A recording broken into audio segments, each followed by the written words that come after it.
Bonjour, je m'appelle Chantal Atia, je suis physicienne et formatrice en management. Qui dit management dit pouvoir.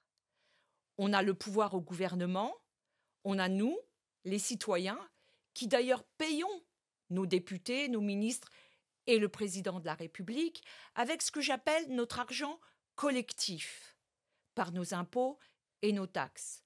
Dans ce sens, ces personnes, députés, ministres, etc., au gouvernement, sont nos salariés et non l'inverse.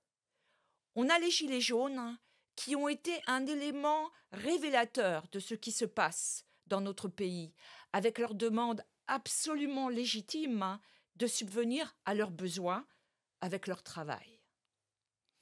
Mais avant de continuer sur le management et ce gouvernement, une petite vidéo sur le pouvoir, qui à mes yeux résume tout, et surtout l'erreur fondamentale que font tous les gens sur le pouvoir.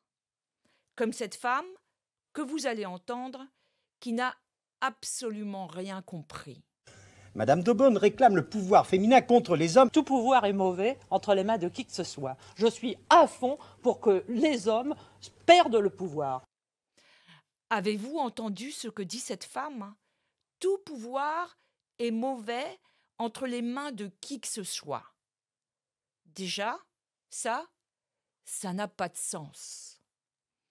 Parce que si nous sommes sur Terre, c'est justement pour exercer notre pouvoir, chacun et tous. Un enfant, dès qu'il est petit, veut exercer son pouvoir.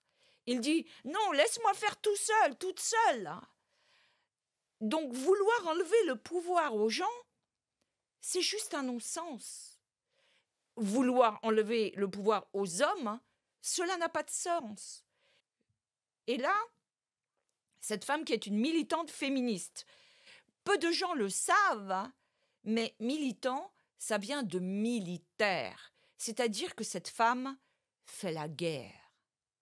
Elle fait la guerre aux hommes. Elle veut enlever le pouvoir aux hommes. Est-ce qu'elle veut prendre le pouvoir pour elle? Elle n'a même pas compris que de toutes les manières, fondamentalement, c'est impossible d'enlever le pouvoir à quelqu'un. Parce qu'il est intrinsèquement en chacun d'entre nous. Nous sommes littéralement sur Terre pour exercer notre pouvoir. En fait, un individu ne peut pas vivre sainement dans sa vie si justement il n'a pas le pouvoir. Et j'ai commencé à donner la solution. Le pouvoir sur quoi? Le pouvoir sur qui? Le pouvoir sur sa propre vie. C'est vital pour vivre sa vie en bonne santé, justement. Et pour vivre sainement avec les autres. Et si nous avons tant de conflits dans notre société, c'est à cause de personnes, de militants et de militantes, de militaires, comme cette personne qui font la guerre. C'est-à-dire qu'elles veulent enlever aux autres quelque chose, alors qu'il n'y a rien à enlever. Cette femme ne parle pas de pouvoir, elle parle de domination et de soumission. Et la domination-soumission, c'est justement l'inverse du pouvoir sur sa vie. Il n'y a que les gens qui n'ont pas le pouvoir sur leur vie qui vont chercher à avoir du pouvoir sur les autres, à avoir de la domination sur les autres. En fait, ce dont parle cette femme, ce n'est pas de pouvoir, c'est d'absence de pouvoir. Et cette absence de pouvoir, elle est aussi bien entre les mains des hommes qu'entre les mains des femmes. Et ce n'est certainement pas en faisant la guerre aux hommes qu'on va récupérer le pouvoir sur sa propre vie. Parce qu'il faut sortir de la confusion que la domination-soumission, c'est le pouvoir. Pas du tout. De toutes les manières, on l'entend dans le vocabulaire. si je vous dis domination, c'est pas pouvoir, c'est domination. Et dominer implique qu'en face, on a de la soumission. Mais si en face, on n'a pas de soumission, on n'a pas de domination. Donc en fait, le pouvoir, je le répète, le pouvoir sur sa vie est fondamental pour vivre sainement sa propre vie, pour vivre en bonne santé et pour vivre une vie épanouissante et pour se réaliser. Et ça n'a rien à voir avec la domination-soumission. Et si je peux parler de la domination-soumission codépendance qui s'ajoute à cette domination-soumission, c'est parce que j'ai grandi entre un père et une mère qui justement ne connaissaient que ça, la domination, soumission, codépendance, et que j'ai refusé ce modèle. Dès l'enfance, j'ai décidé que je voulais marcher debout, toute seule, sur mes deux jambes, sans dépendre de quiconque, ni de quoi que ce soit. Et ça, c'est le pouvoir sur sa vie, sur sa propre vie. Cette non-dépendance. Codépendance, ça veut dire, semble-t-il, en apparence, mon père dominait ma mère, qui était soumise. Et tous les deux étaient codépendants parce qu'en fait, ni l'un ni l'autre ne voulaient se quitter. Donc, ils passaient leur temps à se taper dessus en cherchant justement quelque chose. Mais quoi? Le pouvoir sur leur propre vie. Et incapables de le trouver, tout simplement parce qu'ils étaient codépendants et qu'ils étaient dans une relation de domination-soumission. Alors, de grandir dans cette famille, pas au goût des assistants sociaux, et qu'on appellerait une famille dysfonctionnelle, alors que mes parents ont fait du mieux qu'ils ont pu avec ce que leurs propres parents leur ont enseigné, ce dont je me suis rendu compte, c'est que cette domination-soumission-codépendance, qui était bien visible dans le couple de mes parents, parce que là, c'était impossible de ne pas le voir. Tous les voisins étaient au courant de ce qui se passait chez nous, la police venait à la maison, donc c'est vraiment visible. Ce dont je me suis rendu compte, c'est que la majorité des gens vivent avec ce modèle de relation domination, soumission, codépendance, mais sans un mot plus haut que l'autre. Je vous explique. Un moment, c'est l'homme qui domine, et le moment suivant, c'est la femme qui domine. Un moment, c'est l'homme qui domine et la femme qui est soumise, et le moment suivant, c'est la femme qui domine et l'homme qui est soumis. Alors, en apparence, ça donne une illusion d'harmonie, ça donne une apparence d'équilibre, une illusion d'harmonie. Mais en fait, c'est toujours de la domination, soumission, codépendance, sans un mot plus haut que l'autre. Et ce mode de fonctionnement, on l'a à tous les niveaux dans la société, y compris dans ce gouvernement, et bien sûr dans les entreprises. Souvent, il y a des gens qui sont venus à moi en me disant « Je veux ouvrir ma propre entreprise pour être libre, entre guillemets. » Et je leur dis « Bon, attendez, vous êtes salarié ?» Ils me répondent « Oui. » Et je leur dis donc « Vous avez les vacances payées, un 13e mois ?» Ils me répondent « Oui. » Et vous avez aussi les tickets restaurants? Ils me répondent « Oui. » Et je leur dis bah, écoutez, vous êtes comme à la maison, et puis votre patron, il vous donne votre argent à la fin du mois. Votre argent de poche. Parce que qu'il y ait des clients ou pas de clients, vous toucherez votre argent à la fin du mois. Alors que quand on devient son propre patron, c'est totalement différent. Et d'une certaine manière, vouloir devenir son propre patron, c'est être dans son self-gouvernement, son autonomie. Ça veut dire qu'on n'a plus un papa et une maman qui vont subvenir à nos besoins. Ça veut dire que tout ce que nous allons faire doit être décidé par nous-mêmes, pouvoir sur notre propre vie.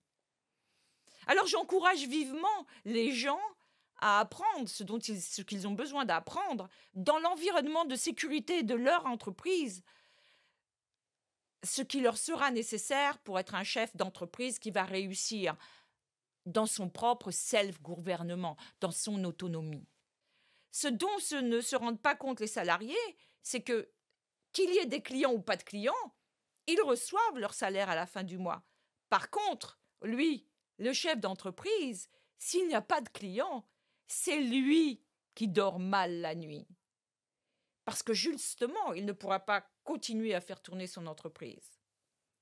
Donc pourquoi voulez-vous que je me mette dans une situation pareille et des craintes pareilles?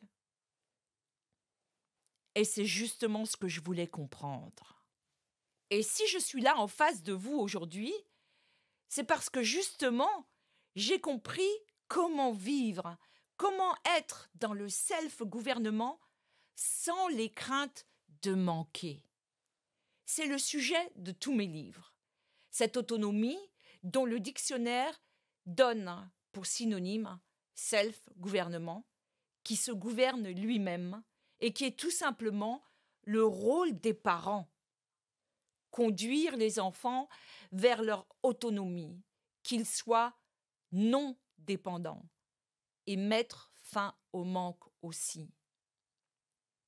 Et ne croyez pas que le manque n'est que parmi les gilets jaunes. En fait, le manque, il est aussi au gouvernement. Parce que s'il n'était pas aussi au gouvernement, il n'y aurait tout simplement pas de gilets jaunes. Parce qu'on ne fait du management, comme voulait le faire l'actuel président de la République, qu'avec qui on est, qu'avec ce qu'on a appris soi-même, et intégré surtout soi-même. Parce que ne croyez pas qu'il vous suffira de lire les livres que j'ai écrits pour avoir intégré tout ce que je dis. Absolument pas. D'ailleurs, c'est une chose dont je me suis rendu compte en donnant des centaines de séances individuelles. Je ne comprenais pas pourquoi les gens ne comprenaient pas, puisque j'avais écrit tout ça dans mon livre. Et ça m'a pris pas mal de temps pour que je comprenne qu'en fait, moi, j'écrivais ce que je vivais. Et parce que je le vivais, c'était juste naturel pour moi. C'était déjà intégré. Tandis que les personnes que j'ai eues en séance individuelle, tout comme mes 6 frères et sœurs, elles devaient faire le chemin pour intégrer ce qu'il y avait dans mes livres. Pour une raison toute simple. C'est que les mots n'enseignent pas. Il n'y a que l'expérience qui enseigne. Moi, je me rendais juste pas compte que ce que j'avais écrit, c'était déjà ce que je vivais, c'était juste naturel. Hein. Et qu'il ne suffisait pas que je mette par écrit pour que les autres comprennent. Comme je viens de le dire, il n'y a que l'expérience qui enseigne. Et c'est d'ailleurs la raison pour laquelle nous sommes chacun et tous sur Terre, pour vivre l'expérience. Ça me rappelle une histoire. L'histoire de quelqu'un qui est venu me voir en séance individuelle et qui, dès qu'il est rentré, m'a dit « Ah, moi j'ai lu tous les livres et je pourrais même vous en apprendre. » Et j'étais interloquée, je dis « Mais pourquoi vous venez me voir si vous avez tous les livres et que vous savez déjà ?» Et le problème, il est là. C'est que justement, il suffisait de lire les livres pour savoir et comprendre, nous n'aurions pas besoin d'être sur Terre. Nous sommes chacun et tous sur Terre pour expérimenter notre vie, pour apprendre et grandir et nous développer par l'expérience, justement. Et pour ça, il nous faut quoi? Il nous faut le pouvoir sur notre propre vie, comme je l'ai dit, qui est intrinsèquement en chacun d'entre nous. Nous sommes chacun et tous sur Terre pour justement exercer ce pouvoir sur notre propre vie. Et j'ai bien dit, pas sur celle des autres, sur notre propre vie. Et là, ça me rappelle une autre histoire.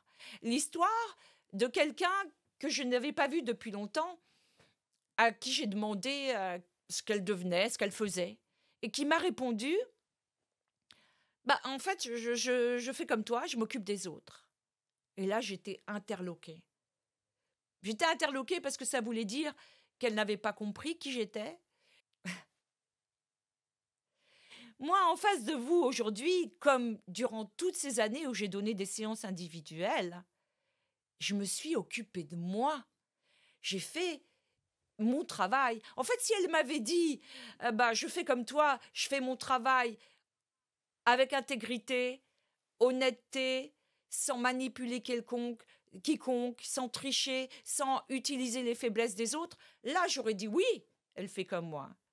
Si elle m'avait dit, je suis ma passion, je donne le meilleur de moi-même, juste pour donner le meilleur de moi-même et servir au mieux la collectivité, là, j'aurais dit oui, elle fait comme moi. Mais non. Et le problème, vous voyez, dans cette réponse, c'est je m'occupe des autres. Et c'est le problème de notre société, hein. Tous ces gens qui veulent s'occuper des autres, fichez-nous la paix. Occupez-vous de vous. J'appelle ça le syndrome jésus-christique. J'ai vraiment découvert ça dans les centaines de séances individuelles que j'ai données. C'est la moitié de la planète qui veut sauver l'autre moitié de la planète. Mais fichez-nous la paix, sauvez-vous vous-même, hein. Et en fait, si elle m'avait dit « je fais comme toi, je me sauve moi-même », hein, là j'aurais dit oui. Parce que fondamentalement, en donnant toutes les séances que j'ai données jusqu'à présent, toutes les séances individuelles que j'ai données jusqu'à présent, je m'occupais de moi. Mon intention en donnant les séances individuelles, c'est toujours faire mon métier de physicienne et de formatrice en management. Mais quand on est formatrice en management et qu'on a l'intention d'apporter une nouvelle manière de fonctionner ensemble, bah, il faut bien avoir des gens qui sont intéressés par cette nouvelle manière de fonctionner ensemble. Et c'est pour ça que j'ai donné des séances individuelles, pour d'abord m'occuper de moi et résoudre le problème que j'avais avec mes 6 frères et sœurs, parce que je ne comprenais pas qu'est-ce qui se passait avec mes 6 frères et sœurs. Je ne m'occupais pas de leur vie, je ne les obligeais pas à écouter ce que je dis, puisque moi, je n'étais pas dans la domination, soumission, codépendance. Et pourtant, il y avait des conflits avec eux. Et le jour où j'ai compris, j'ai arrêté instantanément de donner des séances individuelles. Et si je suis là aujourd'hui en face de vous, c'est parce que justement, je veux continuer à apprendre et à découvrir et à grandir avec vous. Je partage avec vous ce que je sais déjà, et puis je vais apprendre ce que je ne connais pas encore. Et vous voyez, mes 6 frères et sœurs, c'est aussi vous qui m'écoutez aujourd'hui, mes frères et sœurs. Je n'ai pas nécessairement besoin d'avoir une relation personnelle avec vous pour comprendre et savoir surtout que vous êtes aussi mes frères et sœurs humains. Ce que j'appelle l'amour impersonnel. Et je reviendrai sur ce sujet en expliquant mieux ce qu'est l'amour impersonnel. Donc, comme je l'ai dit, il ne suffit pas de lire pour avoir compris, hein. Il ne suffit pas de lire pour vivre ce qu'on a lu. Il faut intégrer, et cela prend du temps. Et faire le chemin, c'est tout simplement prendre le temps d'intégrer et de pratiquer pour retrouver pleinement le pouvoir sur sa vie, pour sortir de la domination, soumission, codépendance, qui sont en fait le mode de fonctionnement de 80% des gens dans leurs relations, et sortir du manque aussi, qui est fondamentalement la cause de tous les problèmes des individus. Je vais vous donner un exemple rapide du manque. J'étais assise à la terrasse d'un café et apparemment j'étais au goût de l'homme qui était assis non loin de moi. Et il commence à discuter avec moi et la première chose qu'il me dit, c'est qu'il vient d'être quitté ou de quitter la femme avec qui il vivait. Et voilà, il était dans une idée de manque et tout de suite, il voulait rencontrer une autre femme, hein. Et je lui ai répondu, mais vous prenez pas le temps de tirer les leçons de votre expérience? Non, il était dans le manque et il lui fallait absolument combler son manque par une autre femme ou une autre relation. Alors peut-être que ça vous fait rire, mais c'est en fait ce qu'on enseigne littéralement aux enfants depuis leur plus jeune âge. Ces histoires de prince charmant, ces histoires de quand tu vas rencontrer le prince charmant ou la princesse charmante, alors tu pourras être heureuse. Mais ça s'appelle enseigner aux enfants à être des drogués des autres, comme s'ils n'étaient pas complets en naissant. Nous naissons absolument tous complets. Nous n'avons pas besoin de créer des relations de codépendance, justement. Nous n'avons pas besoin d'un prince ou d'une princesse charmante pour être comblés. Nous n'avons pas besoin non plus de sauveur ou de sauveuse. Et c'est en nous comblant nous-mêmes que nous arrivons à l'autonomie, au self-gouvernement. C'est en nous prenant nous-mêmes dans les bras, en devenant notre propre père et notre propre mère, en nous donnant l'amour que nous attendons des autres, que nous accédons à notre propre autonomie, à notre self-gouvernement. Comme je le disais, ne croyez pas que le manque ne soit que parmi les gilets jaunes. Il est aussi parmi les membres du gouvernement. Parce que s'ils n'étaient pas parmi les membres de leur gouvernement et leur management qui reflète cette idée de manque en eux, il n'y aurait pas de gilets jaunes. Qu'ils soient milliardaires, qu'ils naviguent sur des yachts, milliardaires avides, tellement ils continuent à manquer de quelque chose, sans savoir de quoi, ou qu'ils défilent dans la rue pour manifester parce qu'ils n'ont pas de quoi subvenir à leurs besoins. C'est toujours le manque qui les anime. J'ai parlé de mon père et de ma mère, qui étaient donc, comme 90% des gens, mais là de manière bien visible, dans la domination-soumission, codépendance, comme je l'ai dit, comme dans notre gouvernement et les entreprises. Mon père, qui cherchait quelque chose dont il croyait que la cause de son manque était chez ma mère. Et ma mère, qui cherchait quelque chose dont elle croyait que la cause de son manque était chez mon père. Domination, soumission, manque, alors que fondamentalement, le pouvoir était entre leurs mains et ne les a jamais quittés. Parce que, comme je l'ai dit, nous naissons tous avec le pouvoir entre nos mains. Et nous sommes tous sur Terre pour exercer le pouvoir sur notre vie. Et exercer le pouvoir sur notre vie est fondamental pour vivre une vie en bonne santé. Donc la santé et le pouvoir sur sa vie sont intimement liés. Et nous avons eu ces questions de santé et de pouvoir au gouvernement avec cette crise Covid. Mais le pouvoir dont parlait ce gouvernement, vous l'avez compris maintenant, n'est pas le pouvoir sur sa vie dont moi je vous parle. C'était de la domination-soumission. Donc le véritable pouvoir dont je vais vous parler, moi, n'a rien à voir avec la domination-soumission et le pouvoir sur les autres.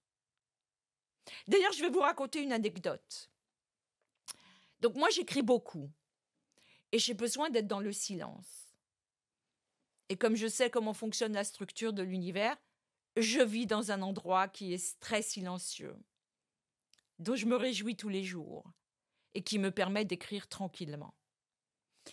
Il s'avère qu'un samedi après-midi, un groupe de jeunes hommes s'est installé devant mes fenêtres, qui étaient fermées parce qu'il faisait très chaud et que le soleil tapait à l'intérieur.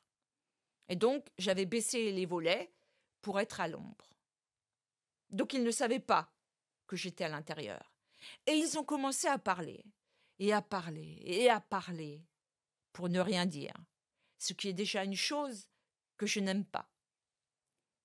Mais étant donné qu'ils étaient tout près de ma fenêtre, j'entendais absolument tout ce qu'ils disaient, ce qui me dérangeait.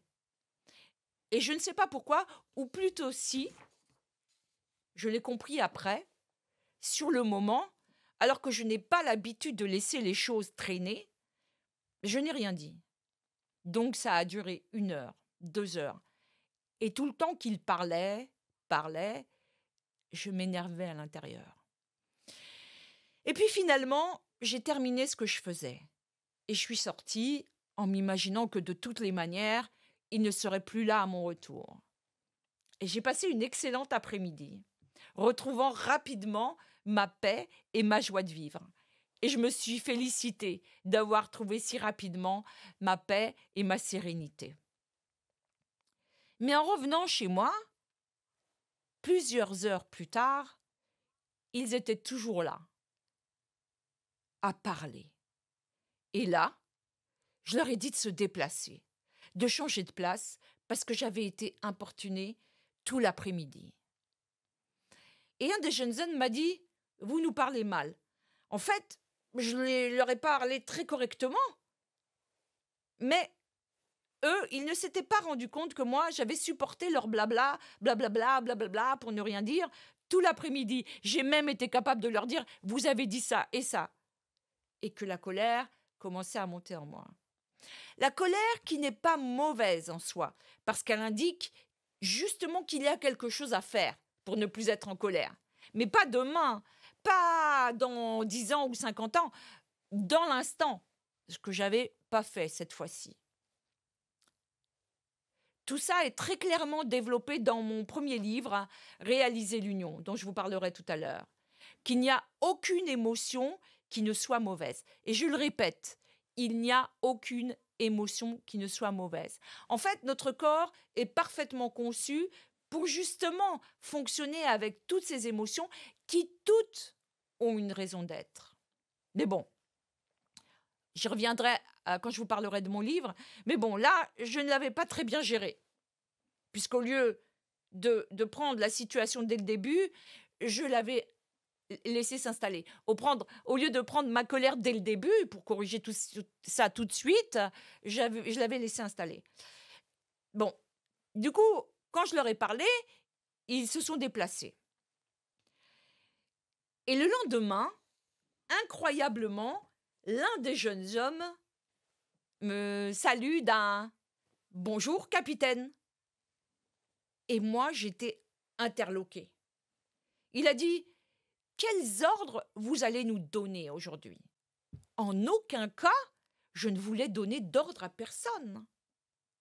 Et en fait, on est bien dans une incompréhension du pouvoir. On est bien là dans une incompréhension du pouvoir. Parce que ce que j'ai compris avec ces jeunes hommes, c'est qu'ils n'avaient tout simplement pas appris la coopération. Parce que la coopération, ça s'apprend. D'ailleurs, c'est vraiment ça que j'ai commencé à enseigner en faisant de la formation en management.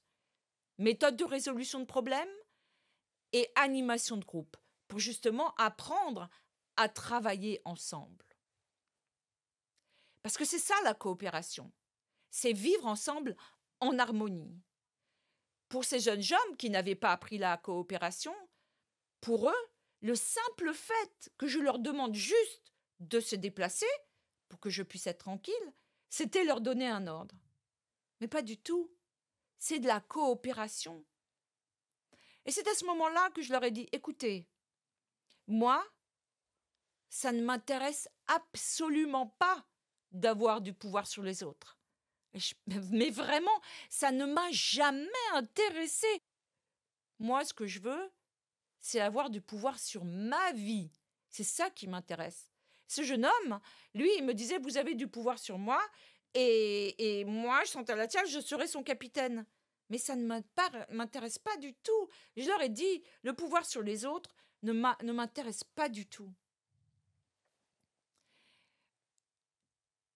Et si aujourd'hui, je suis en face de vous, face à cette caméra, alors que je déteste être en vidéo,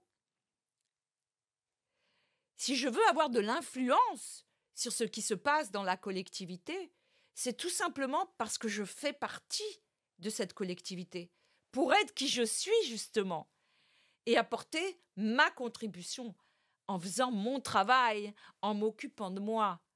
Et m'occuper de moi, c'est en faisant mon travail avec intégrité, honnêteté, sans mentir, sans tricher, sans manipuler quiconque, au meilleur de mes talents et de mes compétences. Comme je m'attends que ce soit le cas pour le boulanger, le restaurateur, le plombier, au gouvernement, le médecin. Nous reviendrons sur ces questions de santé et de travail plus tard.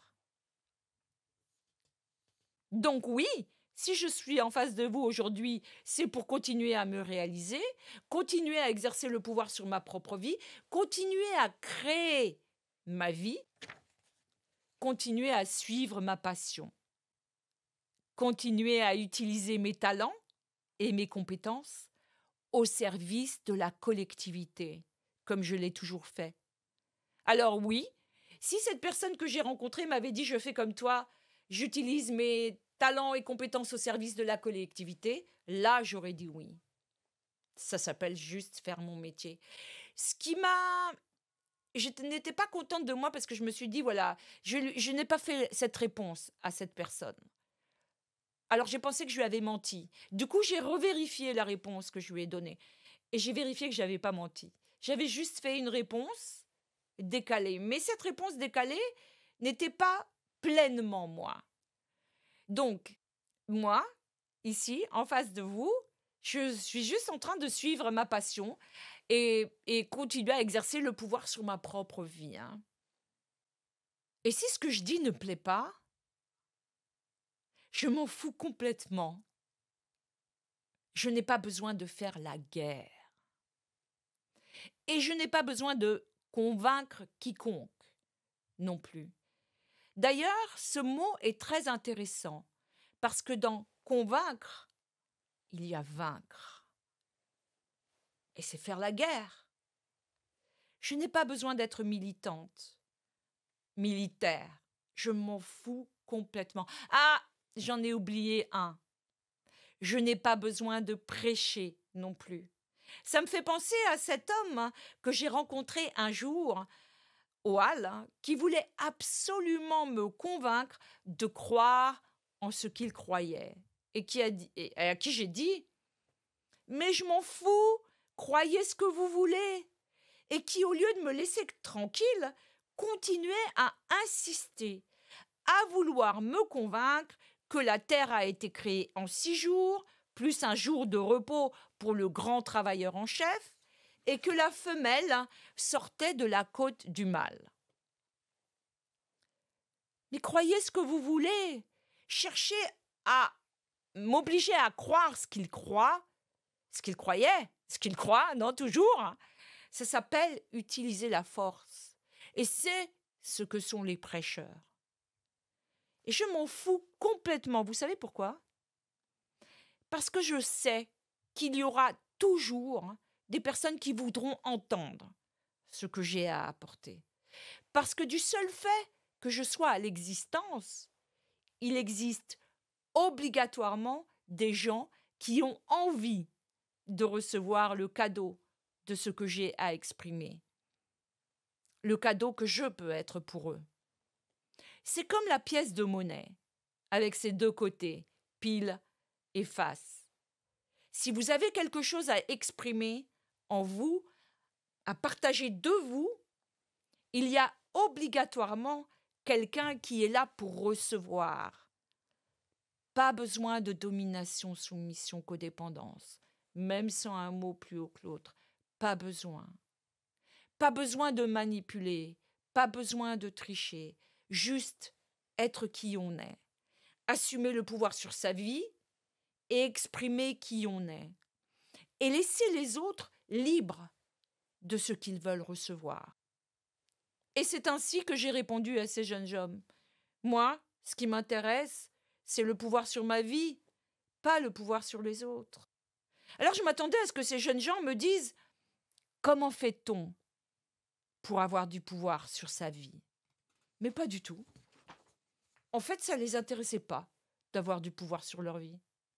Alors que c'est la clé d'une vie saine, où on se réalise, et de la liberté, tout simplement. Et comme je vis ce que j'enseigne, je n'ai absolument pas insisté, ni cherché à leur montrer les avantages. Je suis partie en leur souhaitant un bon après-midi. Ils sont grands et ils sont libres. Qui dit management, dit pouvoir, et nous venons d'en parler. Et je vous ai donné la distinction entre domination, soumission, codépendance et contrôle, qui est absolument à tous les niveaux de la société, dans les relations interpersonnelles, comme dans les entreprises, comme au gouvernement. Mais là, dans le domaine du management, il y a quelque chose de particulier qui s'appelle les cabinets conseils. Au départ, les cabinets conseils sont des cabinets de comptables, tout simplement, et de gestion comptable. Et puis petit à petit, ils en sont arrivés à donner des conseils aux chefs d'entreprise. Et nous allons le voir au gouvernement aussi. Et c'est là où il commence à y avoir un petit problème. Et pour ça, je vais vous faire écouter une vidéo de M. Pierre Chaillot, qui est un statisticien, donc qui est absolument compétent dans son domaine pour expliquer ce qu'il vous dit dans cet extrait de vidéo que je partage avec vous.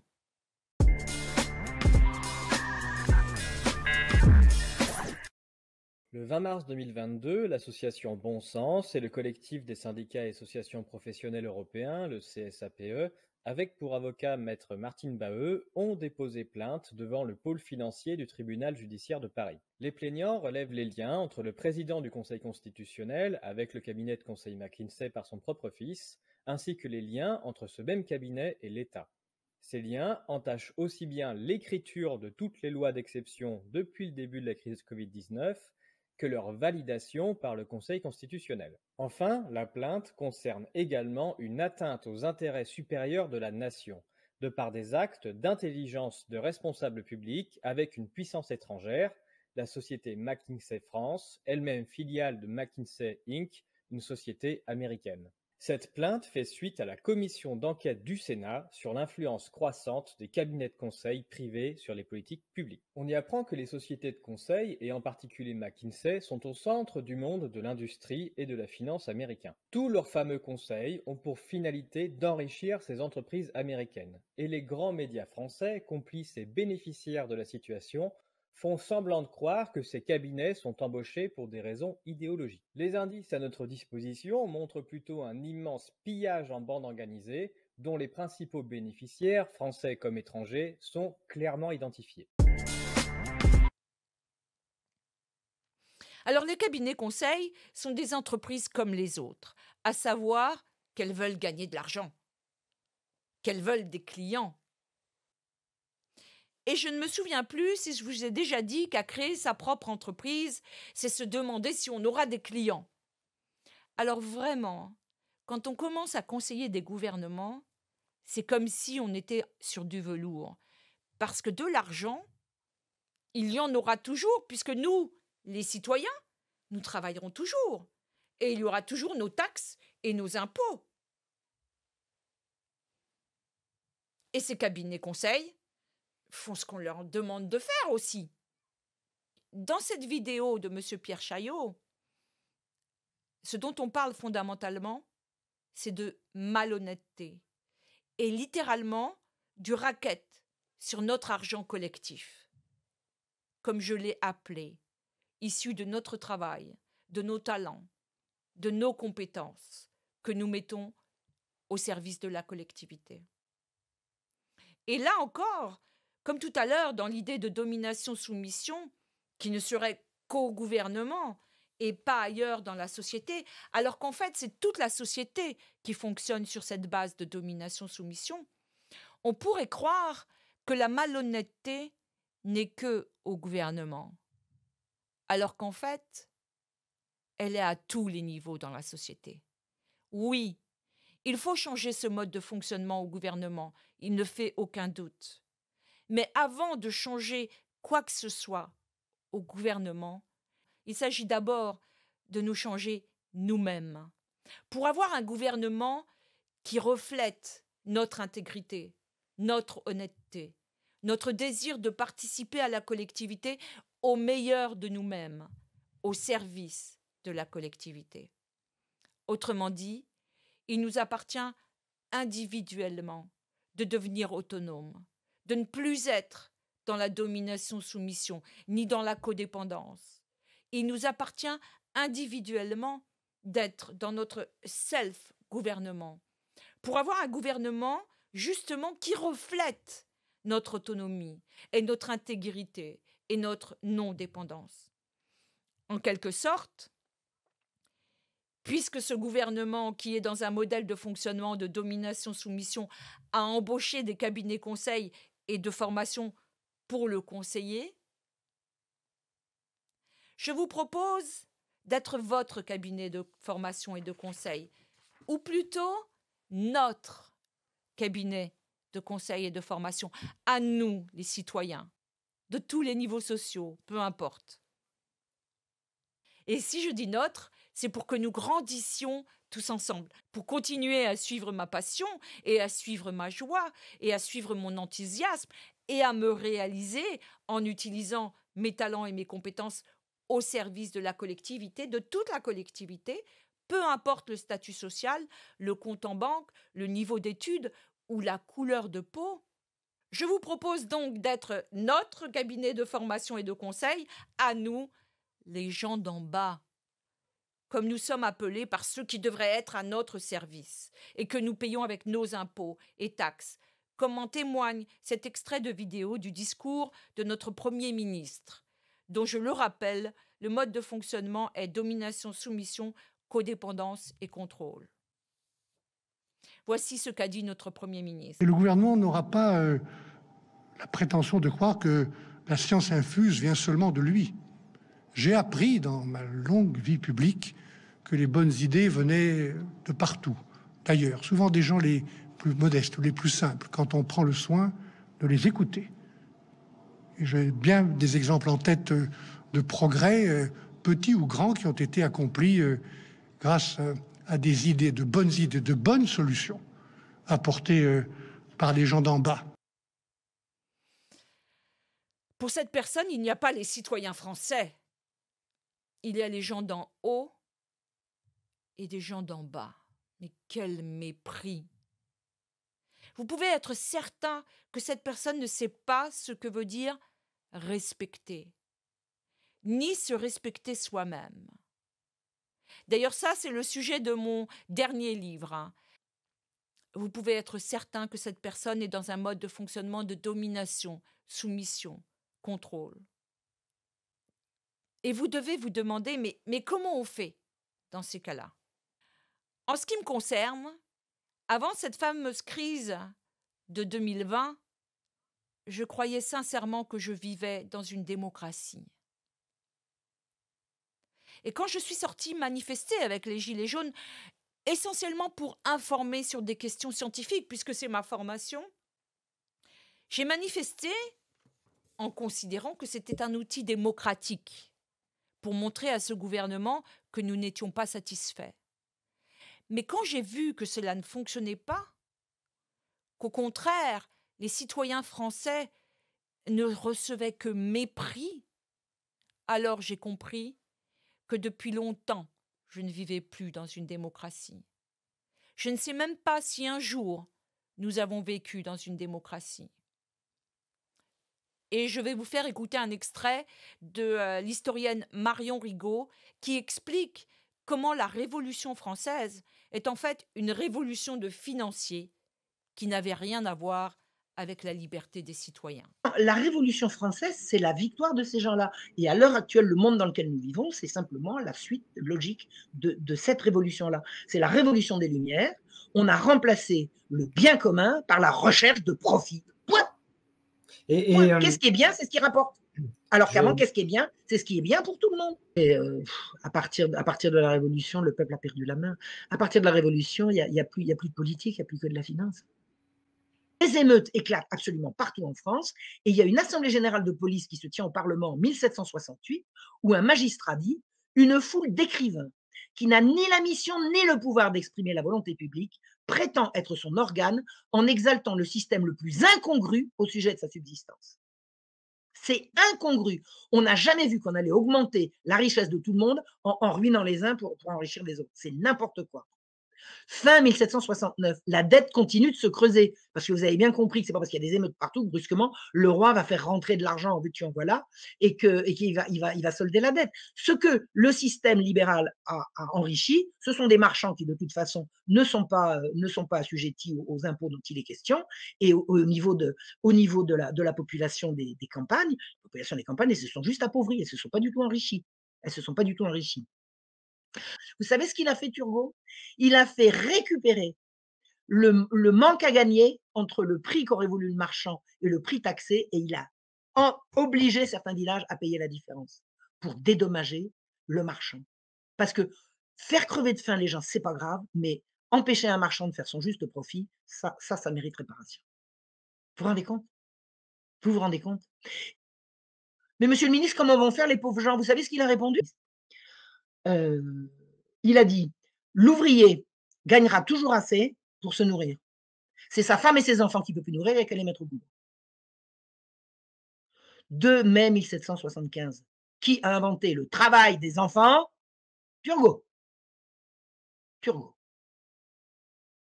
Si les enfants ne peuvent plus être nourris par leur papa, il n'y a qu'à les mettre au boulot. Et les fabriques en ont profité. Les fabriques en ont profité. 1794, Robespierre a dit à la Convention: «Il faut étouffer les ennemis intérieurs et extérieurs de la République ou périr avec elle». C'est-à-dire que éliminer physiquement les opposants ou les inutiles, c'est dans les gènes de la République. Ouais, tu parlais de Tocqueville tout à l'heure, il a dit cette phrase célèbre: «Je ne crains pas le suffrage universel, le peuple vote comme on le leur dira». Et à l'heure actuelle, le monde dans lequel nous vivons, c'est simplement la suite logique de cette révolution-là. C'est la révolution des Lumières.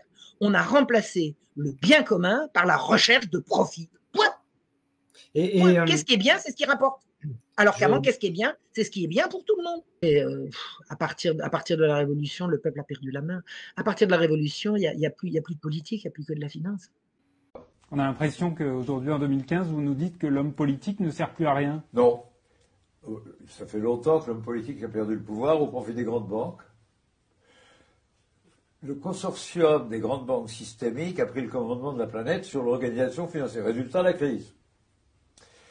Et deuxièmement, tous les hommes politiques d'aujourd'hui, tous les gouvernants d'aujourd'hui savent qu'un grand projet important de réforme ne sera avalé, ne peut passer que si les directeurs d'antenne du journal de 20 heures à la télévision sont d'accord avec. Si les rédacteurs et les directeurs d'antenne de la télévision combattent un projet de réforme, il ne passera plus. Terminé. La presse est libre et indépendante en France. Je suis désolé. Merci beaucoup, Michel Rocard. Merci à vous. Alors,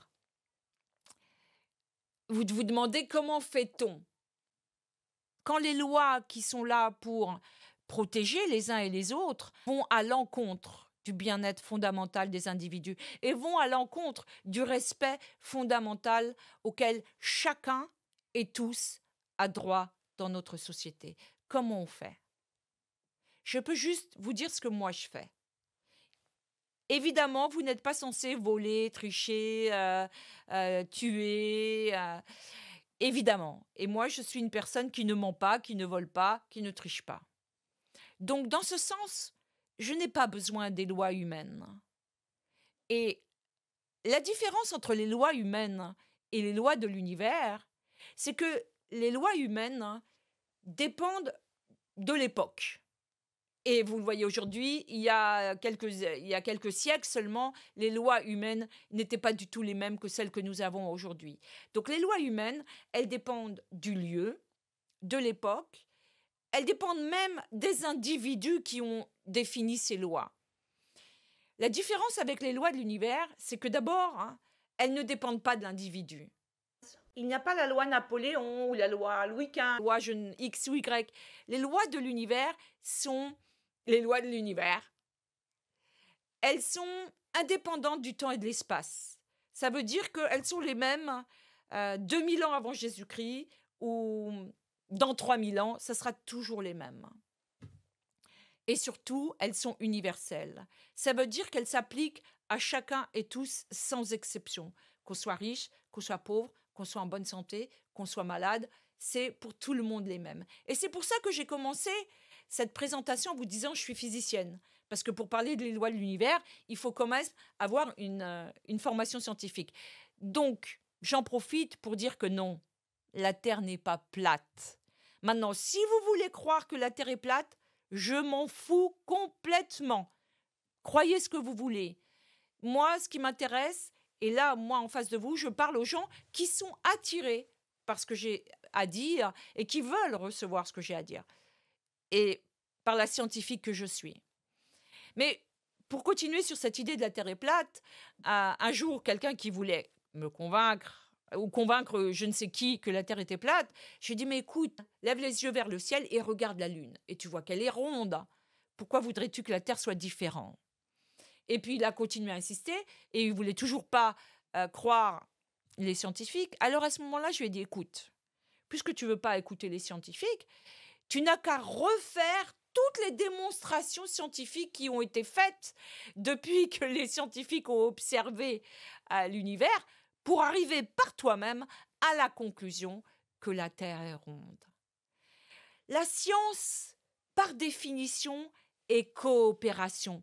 C'est peut-être pour ça que j'ai eu tant de facilité à enseigner les méthodes de travail en groupe et d'animation de groupe en tant que scientifique. Parce que la science, c'est par définition de la coopération. Ça veut dire que je ne vais pas perdre mon temps à redémontrer ce que d'autres scientifiques ont déjà démontré avant moi. Je pars de l'acquis de leur travail pour avancer et aller de l'avant. Et c'est ce que je suis en train de faire avec vous, à ma manière. À partir des principes scientifiques universels et de ce qui est cher à mon cœur. C'est-à-dire que nous puissions créer de la paix ensemble. Ça me fait penser à Erika. Erika qui m'a dit, mais pourquoi tu dis que c'est de la physique? Et je lui ai répondu, de tout temps, les êtres humains ont voulu comprendre les forces de la nature. Quand il y avait de l'orage, ils ont dit, c'est les dieux qui sont en colère. Ils ont inventé des dieux qui tirent des ficelles. Et la physique, elle est là pour ça, justement, pour comprendre les forces de la nature. Et je vais vous passer un extrait de vidéo qui vous montrera comment j'ai vraiment commencé ma carrière professionnelle, si je puis dire, avec les forces de la nature. Et l'explication que ces forces de la nature, non, ce n'est pas des géants dans le ciel qui tirent les ficelles, comme si nous n'étions que des marionnettes. Les classiques du Palais de la Découverte à Paris. La science, ce n'est pas croire, c'est savoir. Je ne cherche pas ce que vous me croyez, mais que vous sachiez. Et rappelez-vous, les mots n'enseignent pas. La connaissance, c'est l'expérience. Et le début de la connaissance, c'est commencer par partager le savoir. Dès l'Antiquité, on avait remarqué que lorsqu'on frotte certains matériaux entre eux, on observe parfois des phénomènes qui peuvent paraître étranges. C'est que les forces électrostatiques sont partout autour de nous. Elles sont même colossales. Je vais maintenant tourner le bouton.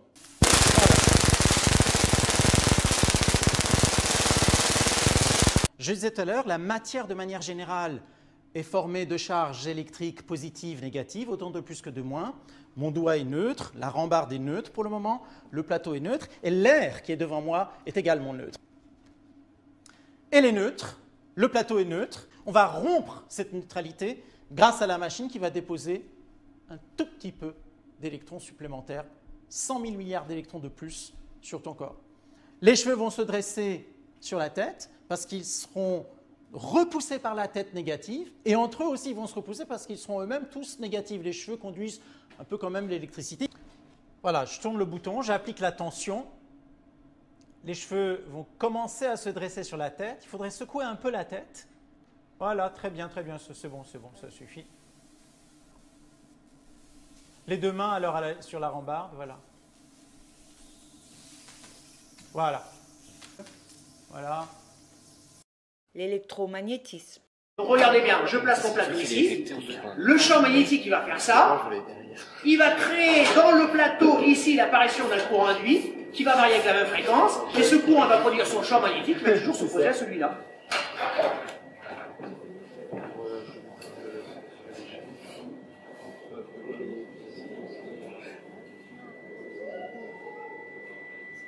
c'est l'électromagnétisme. Et c'est ce qu'on va faire tout de suite. Un domaine de la physique extrêmement vaste. Je pense même que c'est la branche de la physique la plus importante. Les cartes bleues, les cartes Navigo, les téléphones portables fonctionnent grâce à l'électromagnétisme. On l'utilise tous les jours sans le savoir. Et voilà.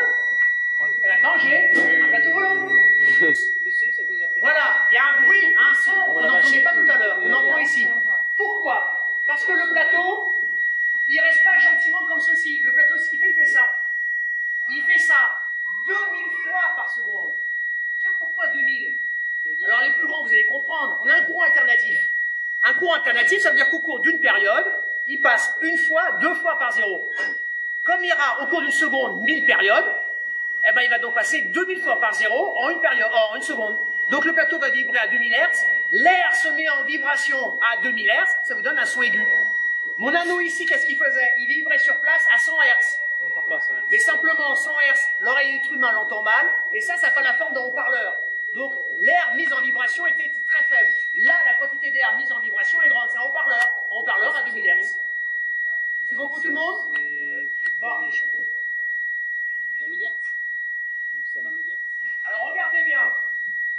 J'ai ici, là, un fil électrique qui est enroulé sur lui-même, une petite bobine plate, tout le monde voit bien? Et cet endroit-là, ici, tout le monde voit bien?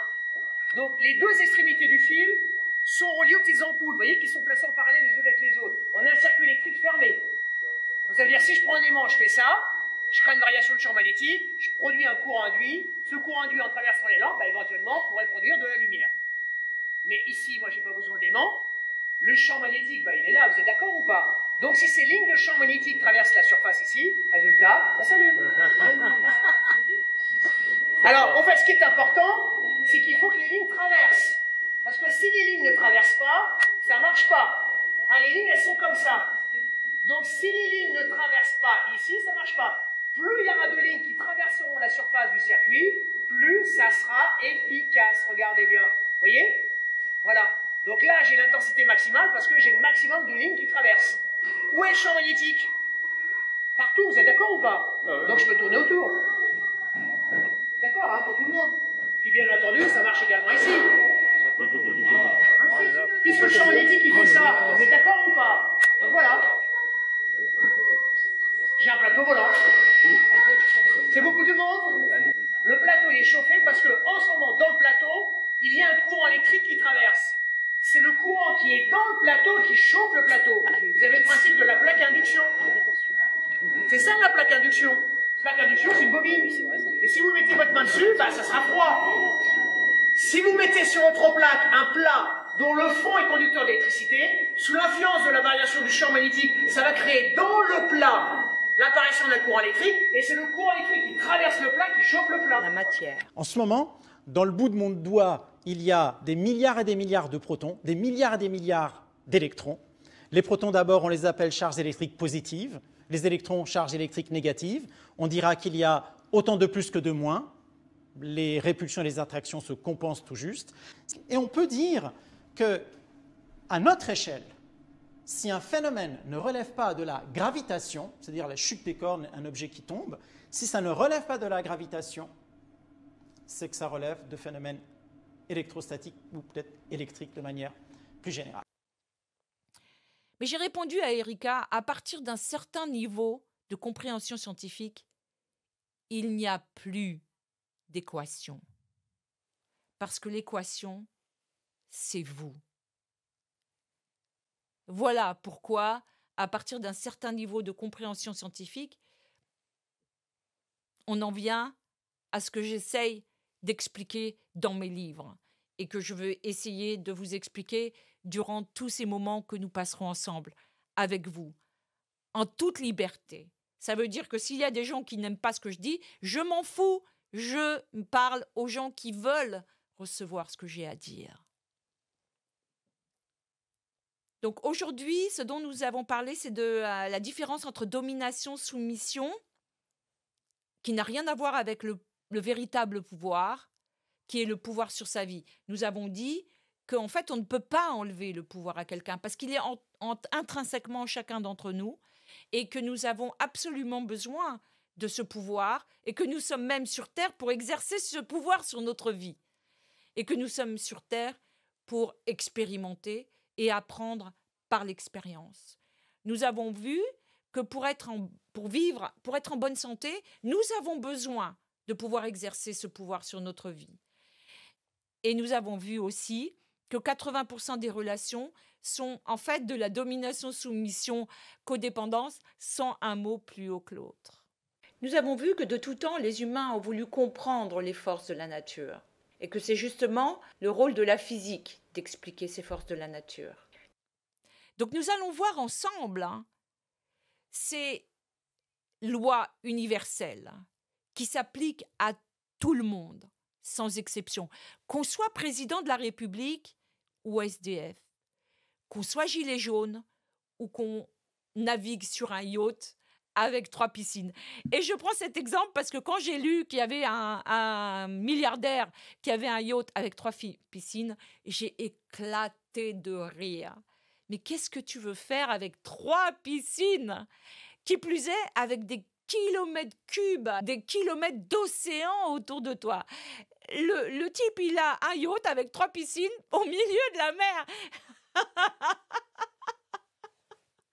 Mais c'est un non-sens absolu. Mais bon, et c'est là où on va aussi, je vais essayer de vous apporter une information qui va à l'inverse de ce que les médias veulent vous faire croire, à l'inverse du manque. Parce que je m'en fous. Si ça lui fait plaisir d'avoir un yacht avec 3 piscines, eh ben, qui kiffe sa vie sur son yacht avec ses 3 piscines, même si je trouve ça débile. Parce que l'univers est abondant. Et ça, c'est de la physique, c'est pas de l'économie. Parce que ceux qui ont fait des écoles de commerce ou ceux qui ont fait des études d'économie ne vous parleront pas comme je vous parle, en vous disant l'univers est abondant. Parce que tout simplement, c'est de la physique. L'univers est véritablement abondant. Mais je vais vous dire, ça n'a pas d'importance que vous compreniez ou pas que l'univers est abondant. On s'en fout parce que ce qui est important, c'est que vous, qui me regardez là et qui avez envie de recevoir ce que je dis, vous ayez ce que vous vouliez dans votre vie. Parce que c'était ça mon idée.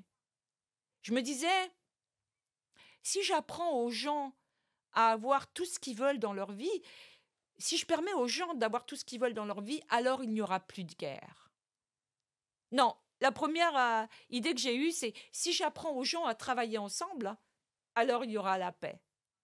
Et je me suis rendu compte que ce n'était pas le bon chemin. Alors je me suis dit, si j'apprends aux gens à avoir tout ce qu'ils veulent dans leur vie, ils n'auront pas de sentiment de manque, donc ils n'iront pas chercher des noises chez le voisin.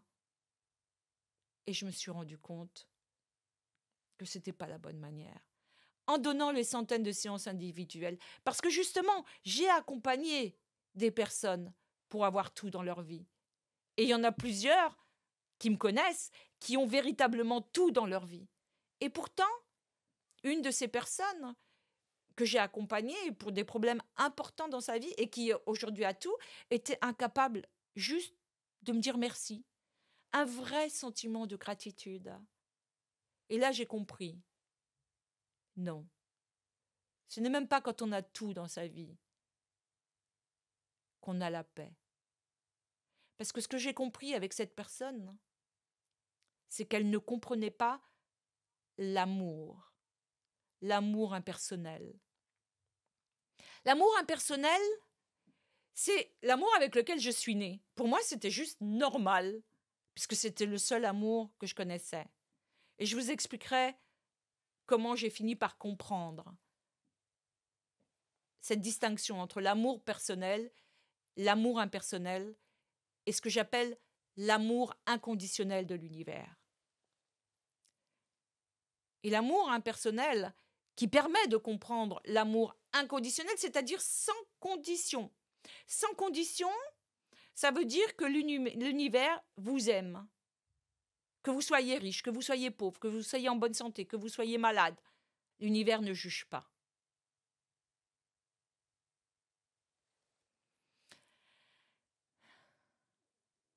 À quoi ça correspond, cet amour impersonnel? L'amour impersonnel, avant de comprendre l'amour inconditionnel de l'univers, c'est tout simplement voir autrui comme un autre soi-même. Et c'est ça qui a fait que j'ai toujours eu cet engagement, cette discipline, ce respect pour autrui. Parce qu'en chaque personne que je rencontre, je vois un frère, je vois une sœur. J'ai donné mes séances individuelles comme si je parlais à mon fils, à ma fille, à mon frère, à ma sœur, à mon père, à ma mère. Et dans cette crise Covid, justement, au sein de notre gouvernement même, il n'y a pas ce respect élémentaire. Cet amour impersonnel que les gilets jaunes ne sont pas différents de moi, député ou ministre. Et je reviendrai là-dessus avec notre argent, de ce qu'ils font avec notre argent collectif. Et cette phrase qui correspond à cet amour impersonnel, c'est « Tu aimeras ton prochain comme toi-même ».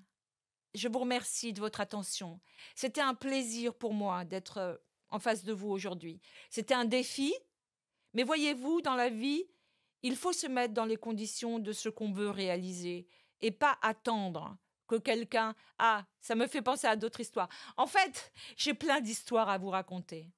Donc pour aujourd'hui, nous allons en rester là et je vous remercie sincèrement de votre attention et j'espère que nous nous reverrons bientôt. Alors, une petite chose. Aujourd'hui, je me suis enregistrée toute seule face caméra. Mais vraiment, je préférerais que vous soyez avec moi ici. Ce sera beaucoup plus facile pour moi et ce sera aussi beaucoup plus efficace pour vous. Parce que je pourrai répondre à vos questions personnelles pour votre propre vie et votre propre réalisation. Je vous remercie beaucoup de votre attention et j'espère qu'on se reverra bien vite pour grandir tous ensemble et créer ensemble de la paix, de l'harmonie, de la prospérité pour chacun et pour tous. À très bientôt.